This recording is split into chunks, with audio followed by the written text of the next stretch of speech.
Kaj zdaj s temi imeni za SDH, zaokrožno so, v javnosti so, držijo, so sprejemljiva za koalicijo, imate v SD, do katerega v teh imen pomislek? Najprej, mi smo se danes pogovarjali o strategiji vsebinsko upravljanja s premoženjem in je dogovor takšen, da gre danes strategija na vladno raven, da jo dobijo vsi ministri, da bo v naslednjem tednu potem šla potem tudi v neko javno obravnavo in da se strategija v nekem doglednem času, mesecu ali dveh tudi na nek način sprejme in to je bil danes glavna tema. Seveda smo se ustavili tudi glede nadzornikov. Vi veste po zakonodaji, da ima zdaj se mora do teh nadzornikov oziroma do teh kandidatov opredeliti minister in to bojo storili na vladi. In ko bomo mi dobili končen na nek način spisek teh imen, se bomo potem tudi Socialni demokrati opredelili oziroma poslanska skupina. Zdaj prvi spisek je že, ne? Pa na njem so recimo ljudje, ki so blizu Gorenjske banke, vemo pa, da tam potekajo preiskave, ne? Ravno včeraj je bila. Je to recimo, lahko tak človek postane na seznamu, kar se tiče Socialnih demokratov, recimo? Poglejte, Socialni demokrati bomo dali prav čas odgovor, kot pa jaz vem, so pa 5 kandidatov imenovala strokovna, kompetentna komisija. Kaj pa kar zadeva DUTB-ja? DUTB-ja pa smo mislili danes imeti pogovor, pa moram reči, da ga nismo imeli iz enega razloga, ker gospoda Počivalška, ministra za gospodarstvo, ker je relativno bolan, zelo bolan, in bo vlada temu primerno tudi prilagodila, bom rekel, to točko. Tako da nismo potem zaradi gospoda Počivalška o tem pogovarjali. Če prav razumem, bo SD predlagala svoje kandidate? Ne, SD ne more nič predlagati, SD lahko samo glasuje. Ampak bomo videli, kakšen bo zdaj končni splen imen. Niste pa zadovoljni s tem, kar je prišlo na mizo? Če prav razumem. Veste, težko je, kadar se pogovarjamo o zemi ali pusti. V primeru, ne, jaz sem pričakoval, da bomo dobili, ali pa da bodo dobili več ljudi na mizo in se potem lažje odločili, ko gre za vzemi ali pusti, ampak gledajte, mi smo ujetniki zakonodajni, mi smo ujetniki na nek način tudi komisije. Pa bo treba ta seznam še precej dodelati, precej spremeniti, do kdaj pričakujete? Ta seznam je možno seveda prek tudi zakonodaje spremeniti, lahko se opredeli njega minister, lahko se opredeli njega tudi vlada. Kako je pa bil minister z njim zadovoljen? Glejte, v njegovo notranjost se ne spoznam, tako da ne vem. Na kak način je ta vzem ali pusti potekal? Ne, nič potekal. Jaz sam govorim, ko ti dajo na mizo 5 kandidatov, ali vzem ali pusti. Jaz druga variante nimam. Ali glasujem za ali glasujem proti, ker nimam možnost reči, tale je fajn pa dober, tale je pa ni fajn, tale je pa premalo lep. Ne morem se odločiti. Mi se lahko odločamo o tem v kompletu, se pravi v paketu. Tako da imam, zato se neko vzemi ali pusti. Mimogrede, strategija je že kaj bolj definirana, so noter že zapisana kakšna konkretna podjetja, katera za prodajo, katera ostanejo strategija? Ne, klasifikacija še ni narejena, zdaj je vsebina na nek način osnova. Na osnovi te vsebine, ki se bojo tudi sprejela vlada in šla v javno razpravo, se bo pa delala klasifikacija. Hvala lepa. Kolega Han je praktično vse povedal, seznanili smo se z osnutkom strategije za upravljanje naložb in jaz mislim, da je to kar velik napredek. Sicer z zamikom sprejemamo to strategijo oziroma se z njo seznanjamo in jaz verjamem, da bomo pri tem upravljanju zelo uspešni. To tudi od nas ljudje pričakujejo. Imena za nadzornike SDH vas prepričajo? Poglejte, v imenih je bilo že toliko govorjenega, da bi lahko sestavili kar nekaj nadzornih svetov. O imenih se še bomo pogovarjali. Za Desus so ta, ki so sedaj na mizi sprejemljiva ali ne? O imenih se še bomo pogovarjali, kot rečeno, v medijih pa je toliko imen zaokrožilo, da bi lahko sestavili nekaj nadzornih svetov. Verjamem, prepričan pa sem v to, da na koncu, ko bomo izbirali, bodo vsi tisti člani nadzornega sveta zagotavljali strokovno kompetentnost in pa izkušenost na tem področju in rezultat potem ne bi smeli izostati. Gospod Polenec je sprejemljiv za vas?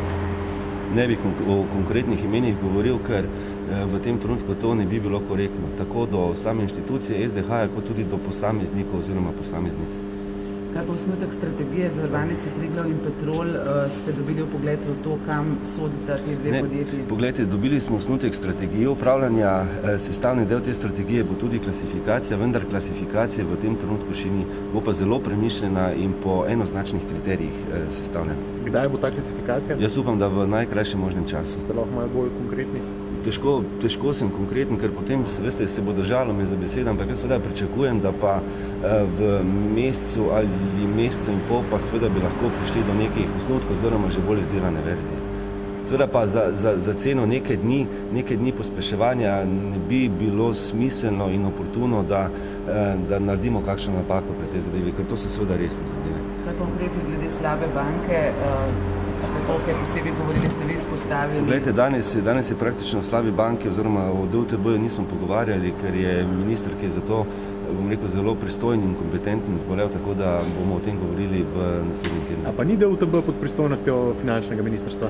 Poglejte, DUTB je pač taka zgodba, da seveda direktno je seveda po defaultu pod finančno ministrstvo, ampak upravlja oziroma ima tako področje delovanja, da je seveda vsaj posredno povezano tudi z gospodarstvom, tako da bi bilo prenapeto zadevo fokusirati zgolj na en resor. Je seveda potrebnih tukaj več resorjev, da odloči. Hvala lepa. Pravor, kako ste kaj zadovoljni z izbiro komisije glede nadzornikov SDH in pa koliko boste dopustili, da bo politika ta seznam še spreminjala? Ja, obvestil sem koalicijo, da bom v nekaj dneh dal svoj predlog, se pravi predlog iz strani Ministrstva za finance, ki bo pač sledil do določene mere komisiji z nekaj zamenjavami. Katera imena se vam zdijo sporna na tem seznamu? Predvsem ljudje iz Gorenjske banke so gor, ne? O tem boste zvedeli pač tisti moment, ko bom jaz to predal na vlado. Ker ta seznam, ki bi danes objavljal na enem od medijev, se bo spreminjal. Po naših informacijah drži, ni pa dokončen. Tako je, kot veste, pač po zakonu komisija da svoj predlog, potem pač minister lahko ta predlog dopolni, spremeni in potem lahko to se zgodi še na vladi. Kaj pa kar zadeva DUTB? Kakšne ukrepe vlada pripravlja? O DUTB smo govorili, za DUTB smo pripravili 8 različnih dokumentov, ki bodo spreminjali do določene mere delovanja DUTB-ja. Predsednik se je odločil, da ne bo to na seji jutri na vladi, zaradi tega, ker je minister Počivalšek bolan in bo sklical posebno sejo v začetku naslednjega tedna, se pravi prav na te teme. Boste nižali plače, v kolikšni meri? To je tudi en del sprememb, ki bo pač predlagan in obravnavan na vladi in seveda po vladi vam bomo vse razložili. Kaj pa menjava neizvršnih direktorjev v javnem načrtu? Tudi tukaj načrtujemo določene spremembe. Hvala lepa. Hvala. Nekaj je povedal. Že on čeka kaj.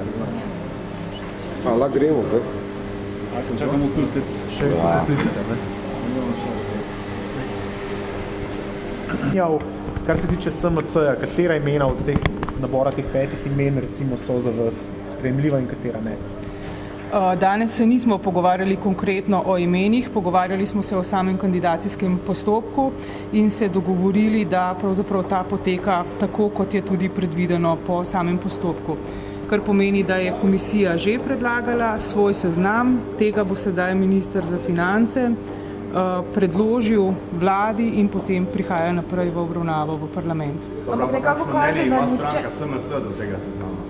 Stranka SMC že od vsega začetka v zvezi s tem stoji na stališču, da bo izbrala oziroma v parlamentu, govorim z parlamentarnega dela in tudi seveda tudi strankinega, potrebovala tiste kandidate, ki bodo izpolnjevali celovito in najbolj referenčno vsem po zakonu predpisanim kriterijem za izbor. Pa so recimo, kar se SMC tiče, na takšnem seznamu lahko ljudje, ki so delovali oziroma delujejo v Gorenjski banki, vemo, tam so se dogajale preiskave, nedavno, če ne drugega, tudi precejšnjo finančno luknjo so izvrtali tam, ne? So recimo takšni ljudje za SMC sprejemljivi? Kot rečeno, sledili bomo striktno kriterijem, ki so zapisani v zakonu, pri tem pa nas bodo vodila visoka merila integritete, zaupanja in pa referenčnosti strokovne. nobenem imenu nočete nič konkretnega povedati, čeprav so že zaokrožila v javnosti? Ne, vsekakor ne, ker po mojih informacijah tudi imena, ki krožijo v javnosti, niso vsa pravilna imena. Samo še to glede slabe banke, kaj je predlagal finančni minister, greste torej v rezanje teh visokih plač, ki jih tam imajo, in pa neizvršnih direktorjev? Pogovarjali smo se o gradivu, ki je predloženo za obravnavo v četrtek. To so letna poročila za prejšnje obdobje in pa neki strateški razvojni dokumenti za naprej. Vendar pa smo na tej točki pravzaprav debato tudi zaključili, ker ni bil prisoten zaradi bolezni minister za gospodarstvo, ki je eden od ključnih akterjev, ki je tudi pravzaprav potreben pri obravnavi te tematike.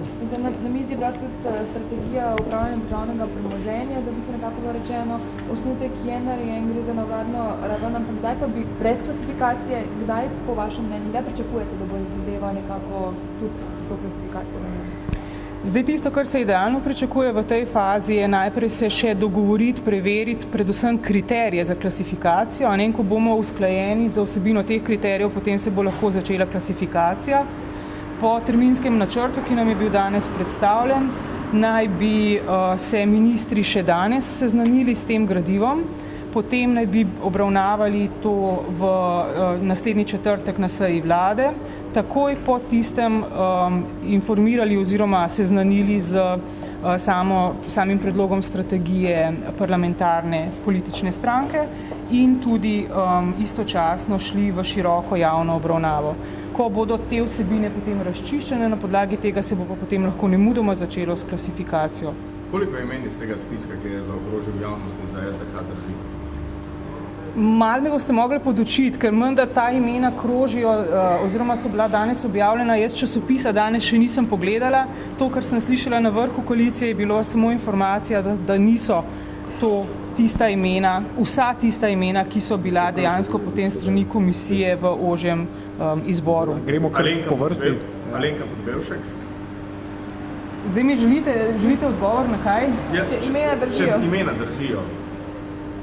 Govori se v ožjem izboru je bilo 16 imen. O 16 imenih pravzaprav je komisija jih je 16 imen v ožji izbor dala in iz tega izbora bo potem minister za finance dokončno predlagal vladi nabor. Tako da ne bi zdaj želela nikogar izpuščati ali pa posebej omenjati, tako da ne bom komentirala poimensko. A ni bilo danes samo 5 imen na mizi? To sta nam povedala vaša poslanska kolega, ki sta prišla z tega sestanka. Govorilo se je najprej o 47 imenih in potem krčenju teh imen do številke 5. Zakaj se govorilo o številki 5? Zaradi tega, ker veste, da jih bo 5 potrebno predlagati. Ja? Ampak kaj, danes jih je bilo torej na mizi 5 ali 16? Od 47 do 5 smo se pogovarjali, ampak nismo se pa pogovarjali in potrjevali nobeno konkretno dokončno ime. Sem še glede DUTB-ja. Vam je minister konkretno predstavljal teh nekaj ukrepov? Kakšni ukrepi so? Kot že rečeno, DUTB nismo v detajle obravnavali zaradi tega, ker ni bilo prisotnega ministra za gospodarstvo, ki je eden od ključnih, bi rekla, deležnikov v okviru teh vsebin. Zato tudi nismo šli v detajle tega gradiva.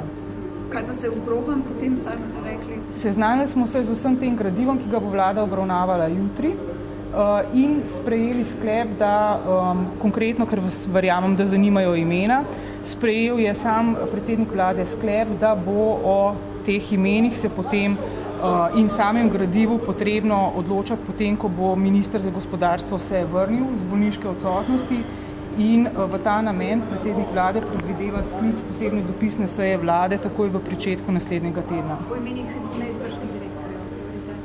In o vsem gradivu, ki je povezan z DUTB problematiko. Hvala lepa. Lepo se imejte.